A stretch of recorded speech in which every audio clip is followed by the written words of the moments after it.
Megastar Chiranjeevi తన సినీ జీవితం మొత్తం మీద ఎన్నో అద్భుతమైన చిత్రాలలో నటించారండి. నటించిందే కాకుండా ప్రతి ఒక్కరిని కూడా మెప్పించారనమాట. అదేవిధంగా సోషో ఫ్యాంటసీ చిత్రాలలో మెగాస్టార్ చిరంజీవి గారు నటించడం అనేది ఇదేం కొత్త ఏం కాదండి.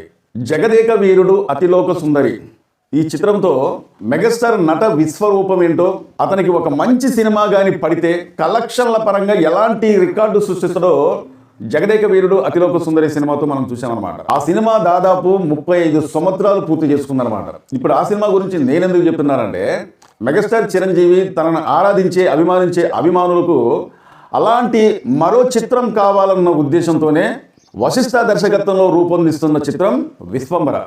మరి ఈ సినిమా చాలా మంది రిలీజ్ డేట్ ఎప్పుడు, ఇంతకుముందు ఈ సినిమా చాలాసార్లు వాయిదా పడ్డది, అసలు ఈ సినిమా ఇప్పట్లలో రిలీజ్ అవుద్దా లేదా అని చెప్పి సోషల్ మీడియాలో చాలా మంది మాట్లాడుతున్నారు అనమాట. కానీ వాళ్ళు మాట్లాడిన మాటల్లో వాస్తవం లేదండి. ఎందుకంటున్నారంటే, ఈ సినిమాకు సంబంధించి వాళ్ళు ఒక్కసారి ఈ సినిమా డేట్ అనేది ప్రకటించారనమాట.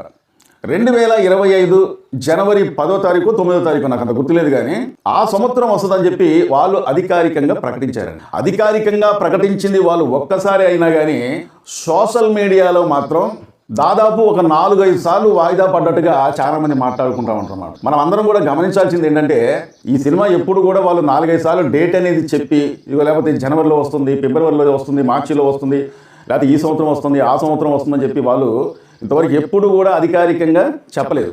కానీ మనమే కొంతమంది వీడియోలు చేసి పలానా డేట్ను వచ్చేస్తుందట, పలానా రోజున వచ్చేస్తుంది, పలానా సంవత్సరం వచ్చేస్తుంది, ఇక కాసుకోండి ప్రేక్షకుల ముందుకు వచ్చేస్తుంది, ఇదిగో అదిగో అని చెప్పి మనమే సొంత డేట్లు ప్రకటించుకోవటం, సోషల్ మీడియాలో పెట్టేయటం, అది కొంతమందిని నమ్మేయటం. మళ్ళీ తీరా వచ్చినట్టుగా వాళ్ళు ఏం చేస్తారంటే, ఈ డేట్ను రావట్లేదట, ఈ సినిమా ఇంకా షూటింగ్ జరుగుతూనే ఉందట, ఈ సినిమా గ్రాఫిక్స్ పనులు అనేది చాలా నాసిరకంగా జరగడం వల్ల ఈ సినిమా లేట్ అయిపోతుందని చెప్పి కొంతమంది ఈ సినిమా పైన దుష్ప్రచారం చేయడం స్టార్ట్ చేశారండి. ఇది సోషల్ మీడియాలో చాలా బీభత్సంగా జరిగిన ప్రచారం అన్నమాట. నాకు తెలిసినంత వరకు వాళ్ళు ఒకేసారి డేట్ అనేది ప్రకటించారు. వాళ్ళు ఎప్పుడు కూడా పలానా డేట్న ఈ సినిమా వస్తుంది, 2వ డేట్ కానీ 3వ డేట్ కానీ 4వ డేట్ కానీ వాళ్ళు ఎక్కడ కూడా అధికారికంగా ప్రకటించలేదన్నమాట. ఒక్కసారి మాత్రం ప్రకటించారు, మళ్ళీ ఆ డేట్ను రావట్లేదని చెప్పి కూడా మళ్ళీ చెప్పారు. సో ఇలాగ ఈ సినిమా పైన విష ప్రచారం జల్లడానికి చాలా మంది సోషల్ మీడియాలో ప్రయత్నిస్తారన్నమాట. కాబట్టి ఎవరు కూడా ఇలాంటి మాటలు నమ్మకూడదు అనమాట. అంతేకాకుండా జూలై 10వ తారీఖున వస్తుందని చెప్పి ఇప్పుడు చాలా మంది సోషల్ మీడియాలో చెప్తున్నారు. ఈ డేటు కూడా వాళ్ళు ఎక్కడ కూడా అధికారికంగా అయితే ప్రకటించలేదండి. సోషల్ మీడియాలో వచ్చే వార్తలు మాత్రమే. ఒకవేళ ఆ సినిమా అదే డేట్ను వస్తే మనందరికీ సంతోషమే అన్నమాట. కానీ ఇలాంటి వార్తలు చిరంజీవి గారి సినిమాకి ఎందుకు వస్తున్నాయో నాకు అర్థం కావట్లేదు అన్నమాట. ఇంతకుముందు మనశంకర్ వరప్రసాద్ సినిమాకు కూడా ఇలాంటి వార్తలే వచ్చాయండి. అంటే ఇలాంటి వార్తల కన్నా చిరంజీవి గారి పైన దుష్ప్రచారం, చిరంజీవి గారి పైన విష ప్రచారం అనేది సోషల్ మీడియాలో బాగా జరిగిందనమాట. చిరంజీవి గారికి తగ్గ కథలు అనేది రావట్లేదు. చిరంజీవి గారి దగ్గరికి ఎవరు కథలు పట్టుకొని వెళ్ళట్లేదు. అనిల్ రావుపూడి ఒక కథ పట్టుకొని, అది కుటుంబ కథ పట్టుకొని వెళ్తే ఇక చేసేది ఏమీ లేక, ఏ కథలు దొరక్క ఆ కథ అనేది చేసేసిందని చెప్పి చాలా మంది ఆ మధ్యలో చిరంజీవి గారి పైన విష ప్రచారం జల్లారండి. ఆ సినిమా రిలీజ్ అవ్వకముందు చాలా మంది చాలా రకాలుగా మాట్లాడారండి.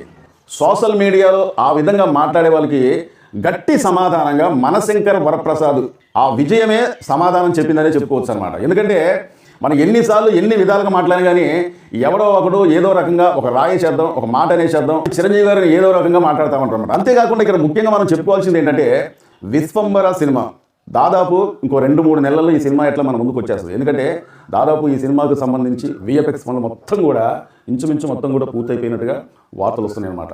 ఈ కథ పైన చిరంజీవి గారికి ఎంత నమ్మకం ఉందంటే, ఉదాహరణకి కొన్ని మాటలు చెప్తారండి. అదేంటంటే, ఆ మధ్యకాలంలో చిరంజీవి గారు అంటే స్లిమ్గా తయారవుదామన్న ఉద్దేశంతో చాలా అతని ఒళ్ళు తగ్గించుకోవడానికి, ఇంకా స్లిమ్గా రావాలన్న ఉద్దేశంతో దాదాపు రోజుకి 2 సార్లు జిమ్ చేసేవాడటండి. మరి ఈ వయసులో 2 సార్లు జిమ్ అంటే నాట్ ఈజ్ జోక్. చెయ్యాలంటే చాలా కష్టం అనమాట. ముఖ్యంగా అతనికి తెల్లారుజామున 4 సమయంలోనే లేచే అలవాటు ఉందన్నమాట. అంతేకాకుండా తెల్లారుజామున లెగటం, జిమ్లోకి వెళ్ళటం, దాదాపు 1-1.5 పాటు జిమ్ చేయటం, తర్వాత మళ్ళీ స్విమ్మింగ్ చేయటం, తర్వాత మళ్ళీ షూటింగ్కి వెళ్ళిపోవటం. ఆ షూటింగ్ మొత్తం పూర్తయిన తర్వాత అతనికి ఎప్పుడైతే ఖాళీ సమయం దొరికిందో మళ్ళీ ఇంటికి వచ్చిన తర్వాత మరొకసారి జిమ్ చేయటం అనమాట.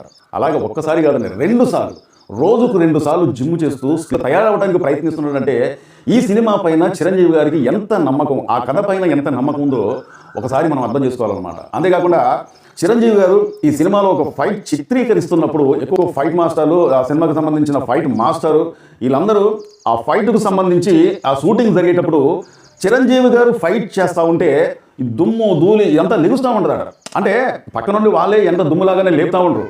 అప్పుడు ఏంటంటే అక్కడ ఉన్న చిరంజీవి గారితో పాటు ఆ షూటింగ్లో ఉన్న ప్రతి ఒక్క ఫైటర్ కూడా అనుకోకుండా కళ్ళల్లోనూ ముక్కుల్లోనూ ఈ దుమ్మని వెళ్ళిపోతూ ఉంటుంది. ఎందుకంటే మనకు ఆ ఫీలింగ్ రావాలి, అక్కడ దుమ్ములేసిపోతుంది, దుబ్బలేసిపోతుంది, లేదా పెద్ద పెద్ద గాలి వస్తుంది, ఇదంతా మనకు ఒక ఫీలింగ్ రావాలన్న ఉద్దేశంతో వాళ్ళు ఆ ఫైట్ చిత్రీకరించేటప్పుడే ఆ దుమ్ము అనేది లెగుస్తూ ఉంటే ఒకానొక సమయంలో దర్శకుడు వశిష్ఠ ఆ షూటింగ్ దగ్గరకు వచ్చేసి ఆ ఫైట్ చేస్తూ ఉంటే పక్కన నిలబడి చూస్తూ ఉంటే అసలు దర్శకుడు వశిస్తే ఆ దుమ్ముకి అలా నిలబడలేకపోయినాడు. ఆ దుమ్ము ధూళి ఇలా పొగ ఇలా వస్తూ ఉంటే దర్శకుడే అక్కడ నిలబడలేని పరిస్థితి ఉన్నప్పుడు చిరంజీవి గారు, అబ్బాయి నువ్వు ఇట్రా, నువ్వు ఇక్కడ ఎందుకున్నావు, దుమ్ము ధూళి వస్తుంది, నీకు చాలా ఇబ్బంది కనిపిస్తుంది, ఎందుకంటే నువ్వు పక్కకి వెళ్ళిపోయి దూరం నుంచి చూస్తూ ఉండు, ఇక్కడ దగ్గరకు ఉండొద్దు, ఎందుకంటే ఆ దుమ్ము ధూళి వస్తుంది, నీకు ఆరోగ్యం ఇదైపోయింది అని చెప్పి మెగాస్టార్ చిరంజీవి గారు డైరెక్టర్కి చెప్పి మరీ దూరంగా పంపించేవాడండి.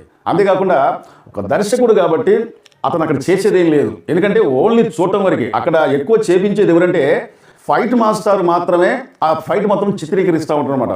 దర్శకుడు దూరంగా ఉండి లేకపోతే టెంట్ కార్డు ఉండి అక్కడ కూర్చొని చూడొచ్చు, కానీ చిరంజీవి గారు చేసే ఫైట్ ఎలా ఉంటుందో ఒకసారి చూద్దామని చెప్పేసి ఆ లొకేషన్కి వచ్చిన తర్వాత దుమ్ము ధూళి పొగ ఇదంతా లేచిపోతూ ఉంటే అందరికి కూడా ఊపిరి తబ్బిబ్బైపోతూ ఉండేదాడండి. అక్కడ చిరంజీవి గారు దర్శకుడిని దూరంగా వెళ్ళిపోను ఇక్కడ ఉండొద్దని చెప్పి చిరంజీవి గారే మరి అతన్ని దూరంగా పంపించి ఆ ఫైట్ అనేది చిత్రీకరించేవారు. అంటే ఇక్కడ మనం అర్థం చేసుకోవాల్సింది ఏంటంటే ఒక సినిమా కోసం మెగాస్టార్ గారు ఎంత కష్టపడుతుందో అనేది మనం ఒకసారి అర్థం చేసుకోవాలన్నమాట. అంతేకాకుండా ఆ కష్టానికి ఫలితంగా విజయం సాధిస్తే చాలు, ఎంత కష్టపడ్డా పర్లేదు కానీ విజయం సాధిస్తే చాలు అని చెప్పి ప్రతి ఒక్క హీరోకు ఉంటుందండి. కానీ చాలామంది సోషల్ మీడియాలో చేసేది ఏంటి, విష ప్రచారం చల్లటం, ఉన్నది లేనట్టుగా లేనిది ఉన్నట్టుగా సృష్టించి దుష్ప్రచారం చల్లటమే సోషల్ మీడియాలో కొంతమంది పనిగా పెట్టుకుంటా ఉంటారు అనమాట. వాళ్ళ మాటలు ఎవరు కూడా నమ్మాల్సిన అవసరం లేదండి. అంతేకాకుండా ఇక్కడ గొప్ప విషయం ఏంటంటే దర్శకుడు వశిష్ఠకి 2-3 months బేబీ ఉందటండి. ఈ చిత్రంలో ఆ 2-3 months బేబీ ఒక చిన్న సీన్ అనేది ఉంటుందటండి. ఆ సీన్కి రియల్గా ఎవరిని తీసుకుందామా అనుకునే సమయంలో దర్శకుడు వశిష్ఠ తన ఇంటికి వెళ్ళి తన కూతురుని తీసుకొని వచ్చిండటండి. అంటే చిన్న బేబీని తీసుకొచ్చి, సార్ నీతోని కలిసి నా బిడ్డ నటిస్తే చూడాలని ఉంది, ఇది ఒక మెమొరీగా నిలిచిపోయింది, కాబట్టి ఈ సీన్ ఎంత చిన్నదైనా పర్లేదు, నా కూతురు ఈ సినిమాలో ఉండాలి సార్, నేను చూడాలి సార్ అని చెప్పి చిరంజీవి గారిని రిక్వెస్ట్ చేసి మరి దర్శకుడు అతని బేబీనిచ్చి ఆ షూటింగ్ అనేది పూర్తి చేశారట. అంటే ఇక్కడ మనం అర్థం చేసుకోవాల్సింది ఏంటంటే చిరంజీవి గారితో నటించాలని పెద్ద హీరోలకే ఉంటుందండి. మరి పెద్ద హీరోలకే ఆ కోరిక ఉన్నప్పుడు దర్శకులకు అతనితోని నా బిడ్డ కూడా నటిస్తే బాగుంటుందనే కోరిక అనేది ఖచ్చితంగా ఉండొచ్చు అనమాట. చిరంజీవి గారితో ఆ షూటింగ్లో పాల్గొన్న ఫోటో కూడా ప్రేమ్ గట్టించుకొని మరి దర్శకుడు వశిష్ఠ వాళ్ళ ఇంట్లో పెట్టుకున్నారండి. ఈ సినిమా విషయానికి వచ్చినట్లయితే ఈ సినిమా దాదాపు 14 లోకాల చరిత్రను ఈ సినిమాలో చూపిస్తున్నట్టు. అంటే ఒక్కొక్క లోకం గురించి మనకు ఆ సినిమాలో చూపిస్తూ ఉంటే నిజంగా ఇది భూలోకమా లేకపోతే వేరే లోకమా అనే ఫీలింగ్ అనేది మనకు వస్తూ ఉంటుందండి. అంతేకాకుండా ఈ సినిమాలో ఒక అద్భుతమైన విఎఫ్ఎక్స్ అనేది ఉంటుందట. దాదాపు ఒక 5000 షాట్స్ విఎఫ్ఎక్స్ షాట్లు అనేది ఈ సినిమాలో ఉంటాయట.